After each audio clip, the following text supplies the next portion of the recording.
제가 있을 때만 해도 북한에선 핵무기보다도 북한 주민들이 얘기하는 생화학무기예요. 북한에 있는 생화학무기면 전 세계가 전멸한다고 할 정도로 이야기를 하고 있는데 우리가 눈에 보이는 건 자꾸 ICBM만 보이는 거예요. 그리고 그 미사일만 자꾸 보이고 핵만 보여서 그렇지 저는 가장 두려운 거는 저는 생화학무기라고 생각해요. 왜냐면 아니 무인기에다 시켜가지고 쑥 뿌려놓으면 그건 뭐 터지는 소리도 없이 그냥 병으로 다 그냥 가는 거예요. 영순이 여러분 안녕하세요. 랭킹스쿨입니다.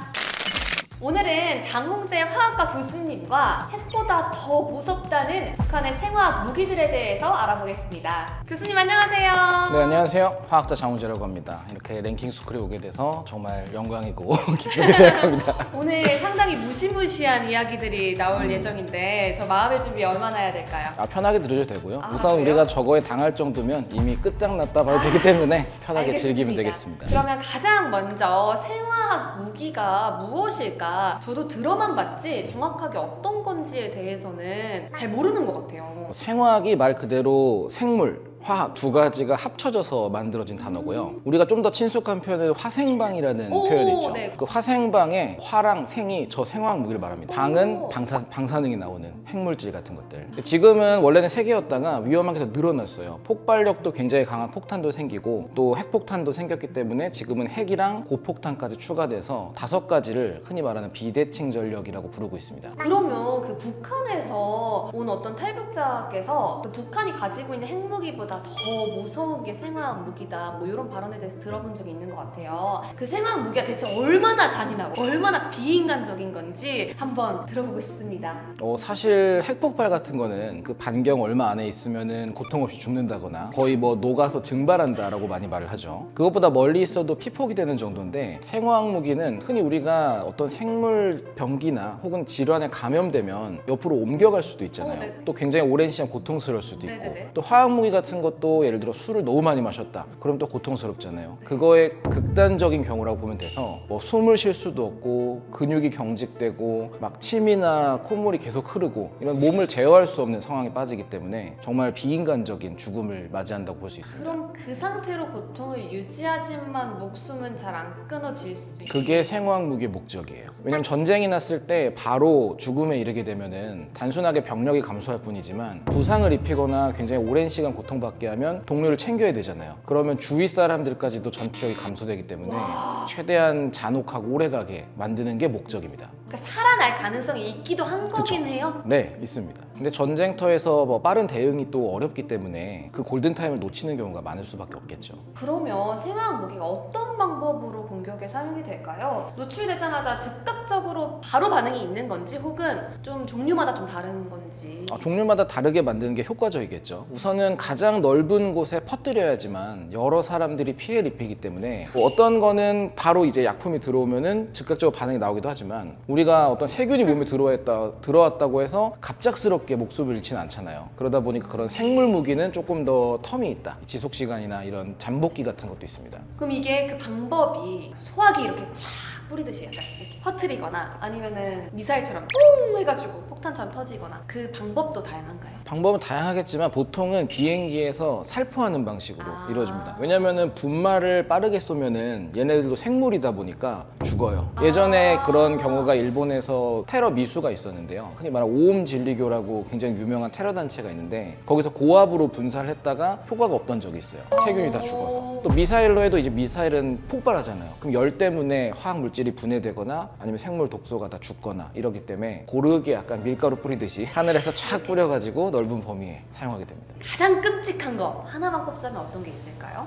뉴스에서 가장 쉽게 들을 수 있는 건 아마 백린탄일 거라고 생각을 하고요. 백은 하얗다는 뜻이고 린은 인을 말하는데 인이라는 건 원소 중에 하나인데 그 성냥 머리 부분에 있는 걸 우리가 보통 인이라고 부릅니다. 근데 걔는 몸에 큰 문제가 없는 빨간색의 정린이고 백린은 공기 중에 있으면 저절로 불이 붙습니다. 그래서 이것도 화학 무기의 일종으로 하고 흔히 있는 말로 이게 몸에 다 불이 붙으면 꺼지질 않는다. 심지어 물에 들어가잖아요. 그럼 불이 꺼지겠죠. 다시 물 밖으로 나오면 공기 때문에 다시 불이 붙어요. 그래서 주변을 살을 도려내야 된다라는 말이 있을 정도로 되게 장기간의 피해를 입히게 되는 무기입니다. 화학물질 중에는 공기 중에 있었을 때 굉장히 안정한 애들도 있죠. 예를 들어 뭐 철 같은 거는 아무리 오래 놔둬도 문제가 없잖아요. 근데 어떤 물질은 워낙에 불안정해서 공기 속에 있는 산소를 만나면 스스로 불이 붙어버립니다.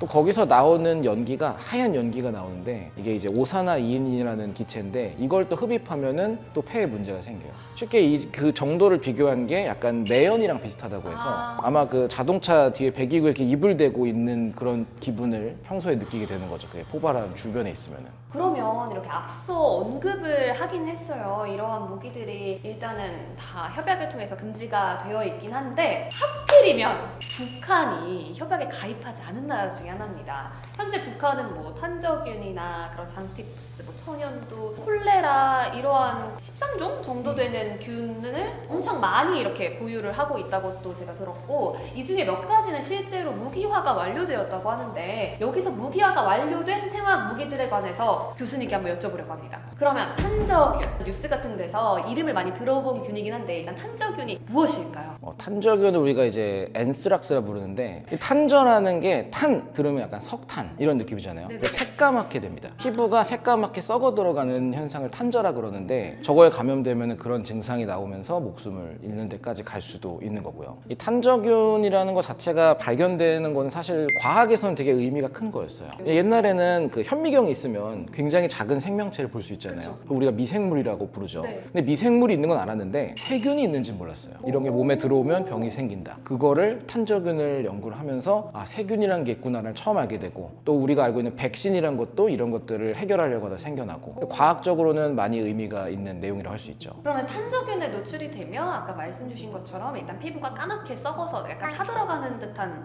느낌이 맞는 거죠? 그거는 약간 좀 진행됐을 때 닿자마자 그렇진 않고요. 처음에는 당연히 그냥 일반적인 병에 걸린 것처럼 막 열도 나고 이렇게 몸이 안 좋다가 심해져서 이제 까만색이 생기기 시작하면은 심각해진 상태가 된 거죠. 치료할 수 있는 방법? 치료는 있어요. 사실 백신도 있긴 하고요. 1970년대 정도에 바이오렉스라는 백신이 만들어지기도 했고 우리가 이거를 어렸을 때 예방주사 안 맞는 게 탄저균에 노출되는 거를 가정하고 살진 않기 때문에 그러면 진짜 수백 개의 백신을 맞아야 되잖아요. 그래서 백신 같은 게 있긴 있고 당연히 전쟁 같은 게 하면 미리 맞겠죠. 그리고 감염돼도 세균이잖아요. 세균을 죽이는 건 항생제, 페니실린, 그 유명한 페니실린 같은 거를 이 처리를 하고 뭐 케어를 잘 하면은 당연히 나을 수 있습니다. 단지 이것도 조기 발견이 되고 처리가 빨리 돼야지 이미 진행이 돼버리면 문제가 생기죠. 그럼 그 탄저균이 혹시 색이나 냄새, 민간인들 입장에서 그걸 알 수가 있을까요? 사실 맛이나 냄새는 알 수 없지만 색은 우리가 흔히 과거에 막 하얀색 정체모를 가루가 있다. 이거를 탄저균으로 의심을 많이 했었어요. 과거에는 그 가루 형태가 탄저균들이 배양이 됐을 때 아포라고 부르는 다른 작은 물질들이 생겨요. 그 가루를 만지거나 흡입되면 탄저균에 감염이 돼요. 근데 이걸 뿌리진 않아요. 뿌리면은 균체라서 이게 죽어버려서 아까 말씀드렸던 그 고압 분사를 했던 게 일본에서 그 덴노라 그러죠. 일본 천황을 암살하려고 했던 시도가 있었어요. 근데 고압 분사를 했더니 얘네들이 다 죽어가지고 효과가 없었습니다. 그래서 이 사람들이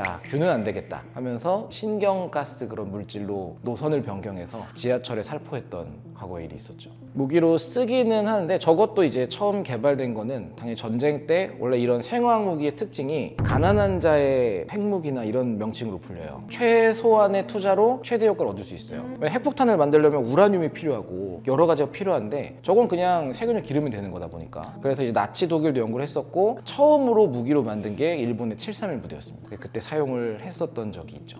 다음은 페스트. 그 흑사병 아니에요? 맞아요. 흑사병은 이제 우리가 부르는 그 질병의 명칭이고 정식 이름이 보통 패스트. 그럼 페스트가 포함된 무기에 노출되면 어떠한 반응이 일어나요? 패스트는 걸렸을 때는 우리가 그냥 감기 같아요. 열이 나고 막 기침 나고 그런데 어느 순간 피부에 점점 까만색 반점이 올라옵니다. 그러면 이제 죽는 상황까지 가게 되는 거죠. 저것도 731 부대가 개발해서 실제로 썼었어요. 중일 전쟁 때 상하이 하늘에서 비행기로 뿌렸습니다. 근데 생각보다 많이 안 죽었어요. 왜냐면 이미 사람들이 흑사병이 유행했을 때는 위생 문제가 있거나 아니면 그런 사체를 처리하는 방식을 고안이 안 돼 막 그냥 쌓아놨을 때 퍼진 거라 뭐 현대에서는 그런 게 다 대처가 되기 때문에 많이 죽는 일은 없었지만 그래도 실제로 사용된 적이 있던 무기죠 저것도. 그럼 그 페스트도 탄저균처럼 하얀 색깔 정체모를 가루같이 생겼나요? 아니요, 패스트는 그런 가루를 하지 않고요. 그냥 균을 뿌린다고 알고 있는데 실제로 본 적은 없어서 모르겠어요. 자, 다음은 이제 콜레라인데요. 콜레라 콜레라는 어떤 거고 콜레라에 노출되면 또 어떠한 증상이 나타날까요? 들어보셨죠? 그 많이 이름을? 들어봤어요. 사실 저 시작은 풍토병이었어요. 우리나라는 아니고 이제 겐지스강 인근에서 자주 생겼던 건데 이게 전 세계로 퍼지게 됩니다. 물을 통해 가지고 감염되기 쉬운 종류고요. 비브리오라 부르는 그 콜레라균이 있는데 우리 생각에는 콜레라 걸리면은 죽을 수도 있겠다 싶지만 사실 그렇게 심각하진 않아요. 왜냐면 저걸 걸리면 특징이 설사를 끝없이 합니다. 근데 이 빈도가 1시간에 최소한 한 번은 한다 그래요. 그러니까 우리 몸에 수분이 부족해서 탈수로 죽는 게 대표적이었고. 그럼 탈수가 되는 걸 조금 방지만 잘 해주고 그 설사병 기간만 잘 보내면 생존 확률도 상당히 있는 네네. 거라고 이해하면 되겠네요. 근데 과거에 많이 죽은 이유는 뭐냐면 이게 보통은 계속 물이 빠지면은 몸에 염분도 같이 빠지는데 쟤는 그 콜레라균이 소장까지 가면은 거기 붙어가지고 독소를 만들기 시작해요. 어머. 그러니까 수분만 계속 나오고 염분은 이제 같이 안 있으니까 나오니까. 그냥 물을 수분을 보충하려고 마시면 흡수가 안 돼요. 염분이 있는 물을 마셔야 돼요. 근데 과거에는 소금이 비쌌잖아요. 그러니까 그거를 먹을 수도 없었고 그렇게 해야 된다는 것도 몰랐고 그러니까 물을 마셔도 탈수가 계속 오고 그래서 죽은 거예요. 지금은 뭐 콜레라 걸렸다 그러면 병원 가서 치료 받으면 문제가 없는 그런 정도라 괜찮습니다. 저 정도는. 다음은 보툴리늄 독소인데요. 보톡스에 들어가 있는 성분 약간 마비시키는 네. 움직임을 저하시키는 그런 성분으로 알고 있어요. 보툴리늄 독소에 노출되면 어떻게 될까요? 저거는 사실 지금까지 본 것 중에 제일 위험한 물질이고 우리가 만약에 세상에서 가장 위험한 독소가 뭐냐라는 랭킹을 하면 무조건 1위 아니면 2위에 가는 정도예요.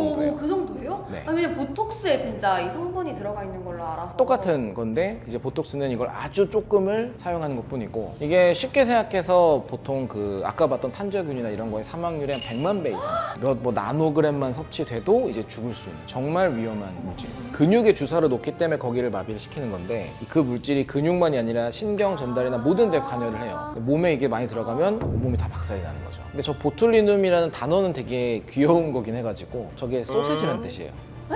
어느 나라 말이에요? 독일 쪽인데 처음에 독일 지역에서 소세지를 먹고 저거에 감염돼가지고 문제된 사람들이 막 나오기 시작했었어요. 그러면서 이제 연구를 하다가 발견이 돼서 소세지라고 한 거고 보통 우리가 우려하는 것 중에 가공육에 뭐 아황산 소듐이나 이런 물질을 넣는다고 해서 우리는 보통 그게 색을 좀 선명하게 만들고 보존하기 위해 넣는다고 생각하는데 그걸 안 넣으면 보툴리눔이 생겨요. 그래서 그걸 무조건 넣어야 되는 거라서 소세지 만들 때 이거 인공 합성 화학 물질을 넣으면 안 된다라고 빼면은 그것 때문에 독소 때문에 죽을 수 있어요. 그 보툴리눔은 왜 생성되는 거예요? 저게 이제 보툴리눔이라는 세균이 있어요, 저것도. 세균이 그 세균이 번식하면서 독소를 만들어내는데 아. 이게 굉장히 위험한 독소인 거죠. 근데 저것도 뿌리기가 쉽지가 않아가지고 저것도 이제 일본에서 또 했는데 실패했나요? 테러가 있었는데 그때는 이 균이나 이런 것들이 또 약간 예방용으로 만들거나 연구용이었던 걸 잘못 뿌려가지고 또 효과가 없었던 적이 있고요. 뭐 보톡스 얘기만 들어도 아시겠지만 사용하다가 이런 효과가 있는 거를 우리가 유용하게 쓰기도 하기 때문에 쟤는 그래도 앞으로도 계속 쓸 수 있는 물질이죠.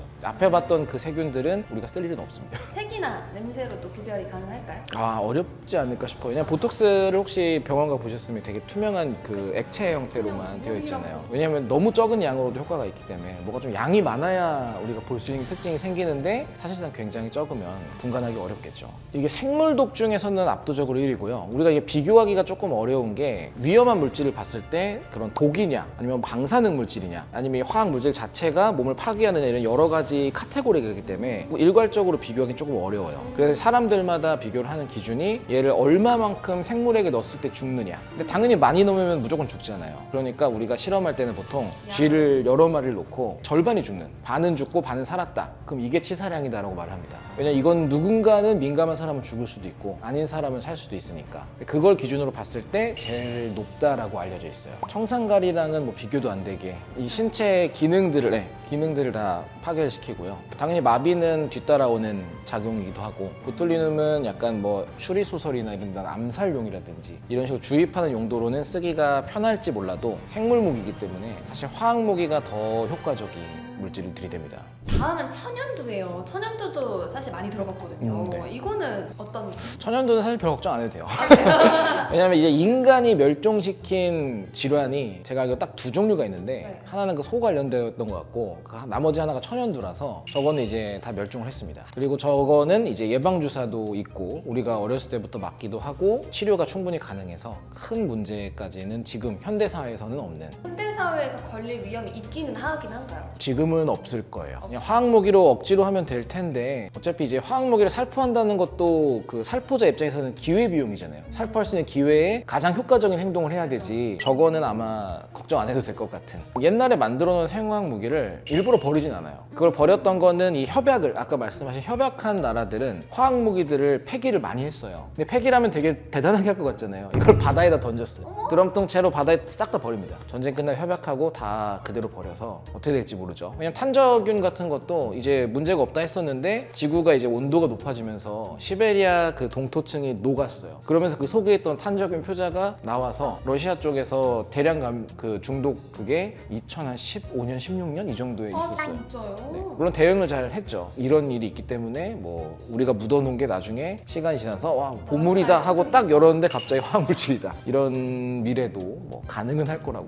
봅니다. 그럼 다음은 신경작용제 VX예요. 이거는 약간 무서워 보이거든요. 아. 미국이 무기화한 유일한 물질이라고 알고 있는데 진짜 가장 무서운 화학 무기다 이렇게 좀 들었어요. 더 위험한 게 있나 모르겠는 게 왜냐면 지금은 일부러 화학 무기를 만들진 않고요. 또 VX도 사람을 죽이려고 만든 게 아니라 살충제로 만들었는데 연구를 해보니까 이게 사람을 너무 잘 죽이는 거예요. 그래서 이제 영국에서 처음 만듭니다. 왜냐면 기본적인 구조가 우리가 유기인산이라고 부르는 구조인데 원래 살충제에 많이 쓰였어요. 과거부터. 모기를 죽이고 뭐 이런 쪽으로. 근데 얘네들이 너무 위험하니까 그만 쓰자가 돼서 우리는 지금 모기 향이나 이런 건 다른 물질이긴 해요. 근데 영국에서 개발해 너무 많이 죽으니까 위험하니까 이거를 미국한테 정보랑 다 넘겼습니다. 미국이 그걸 이어서 개발해서 아까 말씀하신 미국이 무기화했다는 거고 지금 적극적으로 미국이 막 저걸 만들어내고 이런 거는 아니고요. 그 과정상 무기화를 한 적이 있었고 요거는 이렇게 촥 사람한테 뿌리게 되면 어떻게 돼요? 저거는 그냥 솔직히 이렇게 묻혀서 이렇게 대기만 해도 죽어요. 저게 이제 가장 비인간적으로 사람을 죽게 만드는 물질 중에 하나라 보통 우리가 살아서 움직이고 하는 거는 이렇게 만지면 감각도 느끼고 명령을 내리면 움직이잖아요. 이게 다 신경이 역할을 하는 건데 신경이 역할을 하면은 명령을 내리겠죠. 근데 이 명령을 내렸으면 그만해 라고 멈추게 해야 돼요. 그거를 못하게 만들어요. 계속 자극이 가니까 우리 몸이 예를 들어 힘을 준다가 끝없이 가니까 이 근육이 다 굳고 또 막 몸의 모든 곳에서 물이 계속 흘러요. 분비액을 자제시키거나 하는 것도 그 물질이 아세틸콜린이라는 물질인데 이게 계속 나오니까 사실상 땅에서 익사한다는 말이 있어요. 자기 분비물 때문에 폐랑이 차서 그대로 거기서 굳은 채 익사해서 죽는 신경 기능을 파괴합니다. 이거는 약간 주황색의 점성이 약간 있는 주황색의 물질이다라고 알려져 있고 이게 잘 알려져 있는 이유는 이걸 일부러 만드는 게 아니어도 해독제를 연구를 해야 되잖아요. 우리나라에서도 저런 걸 연구를 해요. 그래서 우리는 무기 개발이 아니라 해독제 개발, 국방과학연구소 이런 데서 해독제 연구를 하고 있습니다. 그리고 이미 우리가 이제 보통 군대를 가면은 비상용으로 주사제라는 게 있어요. K마크1이라고 그런 것들이 다 신경작용제를 대응하기 위해서. 왜냐면 쟤는 딱 걸렸다, 내가 됐어, 나 좀 호송해줘 하면 이미 죽어요. 그러니까 받자마자 바로 찔러야 돼요. 그러면 이거 지연시키면서 이걸 배출할 수 있을 때까지 목숨을 연장하면 사는 겁니다. 왜냐면 강한 만큼 효과가 짧아요. 우리 코로나 때도 감염이 여러 사람 되는 대신에 치사량은 적었잖아요. 근데 메르스 때는 감염이 빨리 못 됐죠. 워낙 다 죽어버리니까. 신경작용제도 이 짧고 굵게 오는 거기 때문에 우리가 바로 대응을 하면 그 시간만 넘기면 회복이 돼요. 그러면 혹시 교수님 생화학 무기에 대해서 사람들이 좀 잘못 알고 있는 거 그런 사실들 있을까요? 그래서 신경안정제 같은 거는 우리가 상상하는 정도로 진짜 닿으면은 죽을 수 있는 북한에서 김정남 암살하고 했던 것도 다 VX를 썼던 거예요. 그때 묻혀가지고 했던 게. 그래서 이제 그건 정말 위험한 게 맞고 우리가 알고 있는 대로. 근데 생물 무기는 우리 예상만큼 급격하게 진행되진 않는다는 거. 우리가 증상만 좀 알고 몸이 뭐 그런 상황이었겠지만 대응만 하면 되고 또 탄저균 경우처럼 모르는 게 있으면 만지지 마라. 이상한 게 있으면 가까이 안 가는 게 최선책입니다, 사실은. 그러면 생화학 무기에 노출됐을 때 가장 먼저 해야 될 건 일단 나의 증상을 조금 빠르게 캐치하고 이게 뭔지를 알고 적절히 대응하는 거 이거 말고는 없는 거네요? 그렇죠. 우리가 전문가가 아니기 때문에 뭐 스스로 치료하기는 조금 어렵고요. 그래도 뭐 콜레라나 이런 거라면 증상을 대충 극단적인 증상이 있으니까 당연히 누구나 설사를 많이 하면 물을 마셔야겠다는 생각을 이제 하잖아요. 그쵸. 그런 식으로 대응하면서 이 전문가의 이 도움을 받는 수밖에 없겠죠. 한국은 그럼 이 생화학 무기에 대해서 대비를 어떻게 하고 있나요? 이제 공개된 것밖에 저도 이제 내부인이 아니기 때문에 모르는데 아까 말씀드린 K마크1이라는 것도 원래는 미국에서 마크1이라고 개발된 거에 K를 붙인 거예요. 그런 식으로 이제 가장 그 무기 체계나 이런 걸 열심히 개발하는 게 미국이다 보니까 또 우리는 동맹 관계잖아요. 그러니까 그 관련된 것들의 정보를 받기도 하고 또 물품을 받기도 하고 또 개발하기도 하고 하는 식으로 대응을 하고 있습니다. 그러면 결론은 그래도 이런 생화학 무기로부터 우리나라는 안전한 거겠죠? 네, 지금까지는 안전하고 방심할 수는 없지만 방심 안 한다고 할 수 있는 것도 없어요. 일반인의 입장에서 이런 게 없어지는 순간이 오는 거를 바라는 게 최선책일 것 같아요. 네, 이렇게 오늘은 장홍재 교수님과 생화학 무기에 관련해서 다양한 이야기 나눠봤는데요. 정말 유익한 시간이었고 설명 너무 깔끔하게 잘해주셔서 이해하기가 수월했습니다. 감사합니다. 감사합니다. 네, 지금까지 랭킹스쿨이었습니다. 감사합니다.